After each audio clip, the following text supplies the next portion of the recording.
Hello and welcome to week 2 in research methods here, and we're going to be going right into ethical guidelines. And in the chapter I give you some history of that. Where does that come from in terms of kind of weird things that have been done to human beings, unethical things that have been done to human beings over the history, all in the name of science, some of them pretty horrible, leads us to the modern age where we have ethical guidelines, not only of humans, but also of animals. So the first discussion that you're going to encounter is going to be about animals, about humans and animals. Why do we have ethical guidelines for both humans and animals? So have you discussed that? The chapter quiz proposes an experiment where a professor wants to take a look at cell phone use in their classroom, and I ask you some questions about the ethics there. I also ask you about how you could improve that assignment, that study, make sure it's more ethical. The other part that's due this week is the first paper in the special assignment, which of course is your study. Now, this paper builds on what you submitted and what you had prepared from the statistics class. When you go into the special assignments section, which is at the end of the course book, you're going to see a grading rubric at the end of each one of those required papers. The categories in that grading rubric represent the sections in your paper. What I would like you to do in this first one is I want you to create the whole paper with the title page, the abstract, the introduction, etc. You're going to create all of that structure with page breaks and everything. But then you'll notice that each assignment within that grading rubric, I'm grading different things. Not too different than what we did in statistics.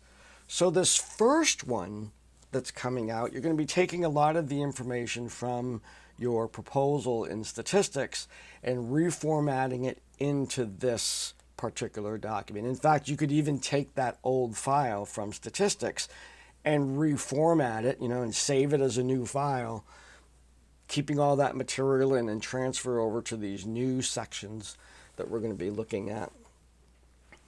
So then you'll be editing that same document and resubmitting it each time one of those assignments is due. Now for this particular one, we're looking at the title page, then you're going to skip over the abstract. We're going to write that last. And you get into the introduction. In the introduction, you're going to be introducing the study as if it's yours. You're not going to be talking about replication. You're not going to be talking about this is your study now. In that introduction, and at the end of your introduction, you are going to state your research question. The next section is kind of separating it out from what we did in statistics, is the literature review. In there, that is where you're going to describe the previous study. You also describe if you're going to be using any of the other articles that are cited in that previous study. Let's say you're using a test, an instrument that the previous researcher used. You will include that a description of that study in your literature review. The literature review is supposed to build the framework that brings you to the point of asking your question. This is what we know so far. So you're going to be looking at the original study, any other studies related to what you're doing, going into that. And then the references section. Any article that you discuss within the paper will have to be included in the references section. This is again a focus on APA writing standard, and we're going full boat. You got to have the running header, the title page with the components that are within that first rubric, the spacing, the first line is indented, each section is in bold with the centered title. You have in-text citations that refer to your references page, which is also in APA format. So we're going to be, again, doing that, let's get these things going with you making corrections until you get them perfect, and then you move on to the next one. Do not move on to the next paper in that sequence until you get the okay from me. And I will put that in the feedback of the final version of that paper. It might also include some, go ahead and do this, this, and that, and then do the next paper to keep things moving along. But this is something that I'm hoping we can get through this entire process within the first 6 to 8 weeks here of the course. They're due right up to week 8, but you can move through them at your own pace. And so try to get this done, this whole process here, even as we're learning about those things. So for instance, we have this paper. The next one's going to be about informed consent, where you're going to be publishing an informed consent about the one that you're going to be using in your actual study. We'll talk about that next week.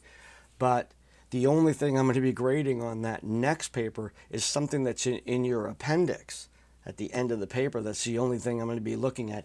Everything else will be from the first assignment and will already be graded and perfect. So encourage you to get into that as soon as you can, and let's start making that happen so we can get your studies started sometime around the middle of the semester. So there's going to be plenty of time at the end of the class to analyze your data and finish up that report. I'm pretty excited about what people have been proposing. Things are looking pretty good. I'll be following up on anybody who hasn't participated in that particular discussion yet, but that will come later this week. So hit the ground running. Enjoy Chapter 2s on ethical guidelines, and have yourself a great week.